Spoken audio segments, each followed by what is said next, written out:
So far, Alone in the Dark received just mixed reviews, which is a shame, because when we're now talking about the HDR implementation in this game, I would actually say HDR is on a great level. But, yes, there's always a but. If something is good, there's always a but. Hello my friends and welcome back to my channel. So I'm not going to spoiler anything, a little bit like this one here, but this is just the very beginning of the game, so I try to keep this video absolute spoiler free, okay? Because if you like to play a game like that, you should have no spoilers at all, in my opinion. And yeah, what we're going to do in this video is very simple. We're talking about HDR. We're not talking about performance. We're not talking about gameplay.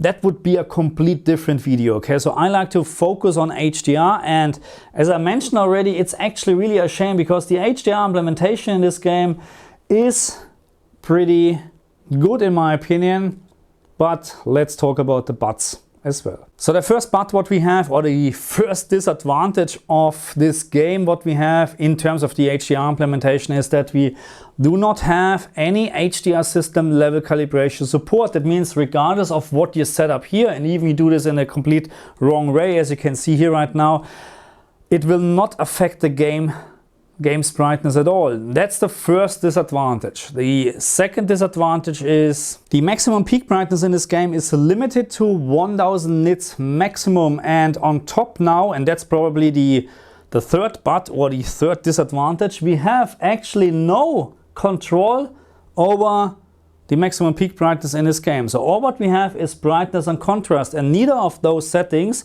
are changing the maximum peak brightness in Alone in the Dark. The good news is that I found that the standard factory settings, so that means if you don't touch the settings at all and you leave them at 10, both brightness and contrast, I found actually I found it okay. It's a very good start with, let's say like this, because what I found is doing my testing with all the settings, brightness and contrast, that even you actually would increase the brightness setting to 20, we're still talking about a very good HDR black level floor if the situation makes it necessary. Let's say like this. So most of the time in the game we have an HDR black level floor of around 0.05 nits, which by the way I'm going to look into this because I found this is in many games the case, 0.05 nits, but different video, okay? So all what I say is that in certain situations, in Alone in the Dark, we can have absolute 0 nits output, okay? So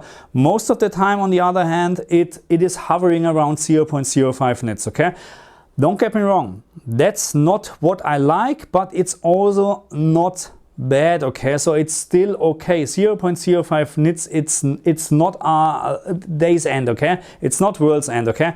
Again, we can have 0 nit output even with brightness set to 20, but of course I would not recommend to use brightness set to 20. All what I like to say is that if you have the feeling that you're losing some details, then increase brightness slightly. I would not recommend to decrease brightness because, again, what I found, in certain situations we have 0 nits output. That means if you're going to decrease the brightness setting, you will actually lose details, and that means you end up with HDR black level crush, and that's something what we really don't like. The other setting what we have is called contrast, and here's my recommendation, very simple. I would not touch it if you don't have to. So if you have the feeling that, or you think that if you increase or decrease this setting slightly, you have a better picture, then go for it. Of course, go for it. My analysis shows that as soon you change this setting, the picture gets actually worse, in my opinion. On my LG G2 here, I just don't like it anymore, okay? So either you get a little bit of a washed out picture, or you're crushing details in very dark textures or something like that, okay? So again, my recommendation is do not touch contrast. And because we're already here and we're talking about this game, let's talk about HDR colors. And yes, as in many other games, we're using some sort of very little-ish DCI-P3 color space. I haven't found so far any trace or any trace of the BT 2020 color space. So I haven't played, of course, the whole game, but I would most likely say it's like in all the other games, there is not much of the HDR color space in use. But that's again a very big but. It is also probably not necessary. Okay, so the colors in this game, again, I don't want to spoiler anything, but the colors in this game are actually, in my opinion, fine. Okay, the whole game is a very dark game. You have a lot of fog sometimes and stuff like that, so the colors are okay. I'm not missing anything in terms of colors. And of course, always the question is HDR dynamic tone mapping off or dynamic tone mapping on. So forget about dynamic tone mapping off. It's just a very bad decision, because the game outputs or tries to output always 1000 nits, which is for the LG G2 or even for the LG CX a very great value. And yeah, no worries at all. S95C or D or LG G3 and LG G4, different video, okay?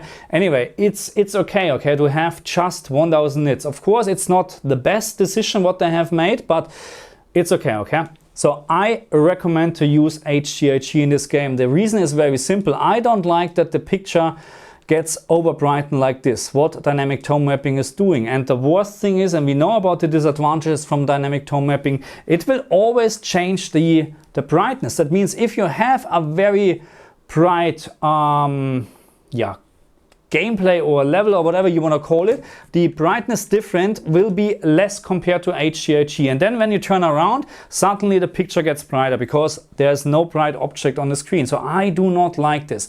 And yes, we're talking about a very dark game, and you can see this on the camera. I tried actually to simulate for you how the game looks in real, but we have to consider here I have a lot of lights on, and I would not be happy to play the game like that, okay, at the moment. So of course you should play a game like this in a very dark room or a lit room, and then HDR, in my opinion, is the best way to do so. Okay, my friends, so that's it already for this very quick video. And yeah, not much to say about Alan Wake, Alone in the Dark. Not Alan Wake, okay? Alan Wake is still, I would say I like Alan Wake better, but so let me tell you a couple of things. So I don't want to go into performance and graphic and stuff like that, but performance wise so far on the PlayStation 5, maybe slightly stuttering, very minor stuttering, not a big deal, okay? Not a deal breaker at all, and we're talking about the performance mode. But what I like is here, the picture is absolutely clean.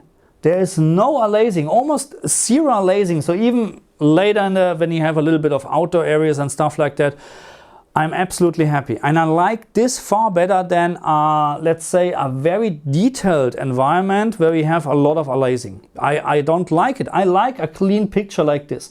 And that's what I like. How many times should I repeat myself? Anyway, so that's just very quickly to graphic, performance. I mean, graphic is okay, average, I would say. Okay, nothing outstanding, but again, I rather have graphic like this, and I think it's fine with a really nice 60 FPS mode than hyper realistic textures and just 30 FPS.